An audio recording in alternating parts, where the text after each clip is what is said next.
Hi, over the next couple of minutes, I'd like to remind you of some resources online that your instructor provided to you at the beginning of the semester, and that's the Gap Finder Chemistry. Now, about half of you have gone in and registered and done some work in there already, and about half of you haven't. So in my case, I registered at the beginning of the semester and have done some work. I started by doing the math diagnostic. So in my case, I'm going to continue with this practice test. If you haven't signed in before, it'll just be practice test. So start with a math diagnostic. And when you first come in here, as a reminder, if you do take the diagnostic, there's 28 questions. So you're going to go through question by question and answer the questions. And then at the end of the 28, you'll see your results. So I'm going to look at some that I've done previously. You can see I've tried it twice. And this is my practice test 2. So you can see I got 12 out of 28 points, didn't do so well. And importantly, you can see which topics I did well at and really excelled in, and then which topics I didn't do well on at all. At the bottom, you can see that I really need to go through and work on scientific notation and significant figures. And then in this other module, you can see I need to work on logarithms and inverse logarithms. So if I go into the first one, the gap filler numbers, I'm going to be doing all of these, but obviously I need quite a bit of work on the significant figures. So I'm going to go into the gap filler numbers, and I'm going to work through this module. And as I work through it, this is slightly different. I'll read the question, and in this case, I get to choose from a couple of different answers or say I don't know yet. So I'm going to get about 8 questions at a time. So I think this is the answer, or maybe it's this one. I'm really not sure, but I can submit it. And in this case, one is correct, but I'm not sure which it is. So they're not going to tell me, and this is part of the game to help me start thinking about it, because one reason we're also doing these exercises is to learn how to study and start learning how to think about the questions ourselves. So I'm going to go through the next one, and I'm going to use my calculator and answer this.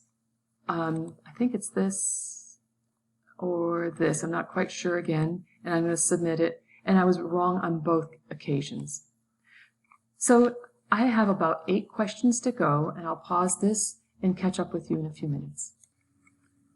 Okay, so I have this one to do still, so I'm going to guess, I think it's this one again. If I'm sure it's this, I'm going to double click it and hit submit. And I was wrong. I probably have 1 or 2 more to go at the most. I've lost track actually.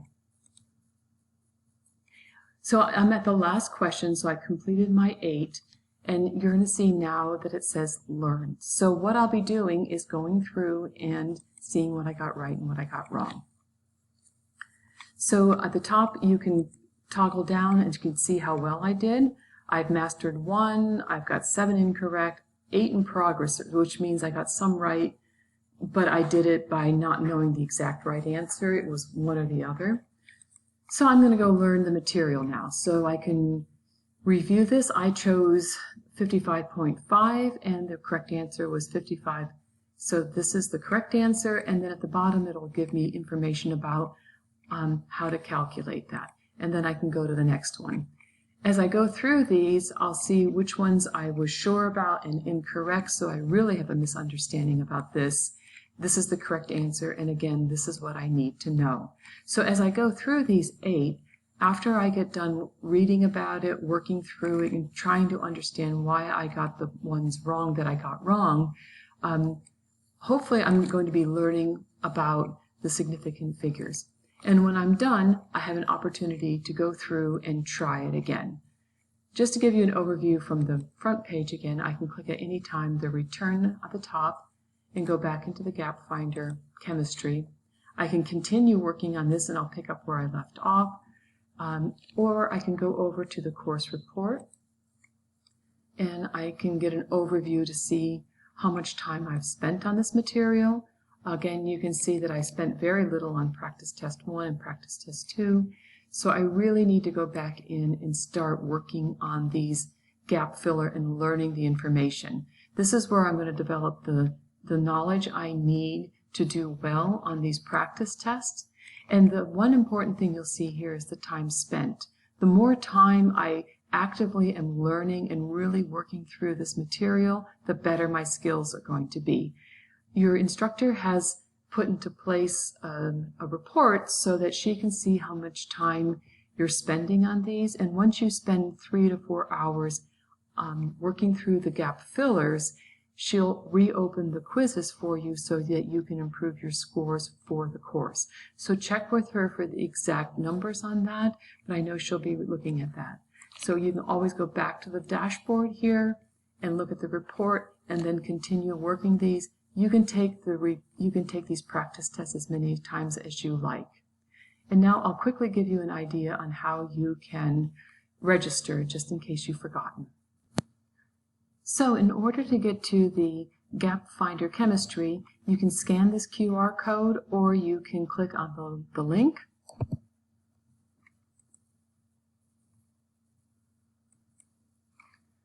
And if you're doing it for the very first time, you're going to fill out the first name and your last name, and make sure you use your Knight's email address, and use your name as it appears in Canvas.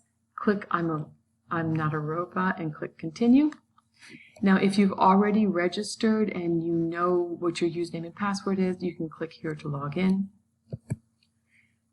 When you first sign up, an email is going to be sent to your Knight's email. That's hopefully what you use, and you're going to have to open up that email and click Begin Learning. This is how it authenticates that you are truly enrolled in the course. If you had already signed up, or when you come back in and you go through the same QR code or through the link, make sure that if you come to this page, that you click here to log in. And then you're going to get started by going to the Gap Finder. You'll do the practice test as we showed before, answer the 28 questions, double check your knowledge by topic, and then you're going to start working on these gap fillers. These are broken down into segments of about 8 questions, sometimes a bit fewer, a little bit more. And then you'll start learning, so make sure you go through and learn the material, and then you can always check your progress by checking on the dashboard on the top. If you need to get back to the main page, you can always click Return. If you have any technical issues with Gap Finder, that something's not working or loading properly, you can go to this form or scan this QR code and we'll help you out. I hope this helps, and I look forward to hearing about your success in this course.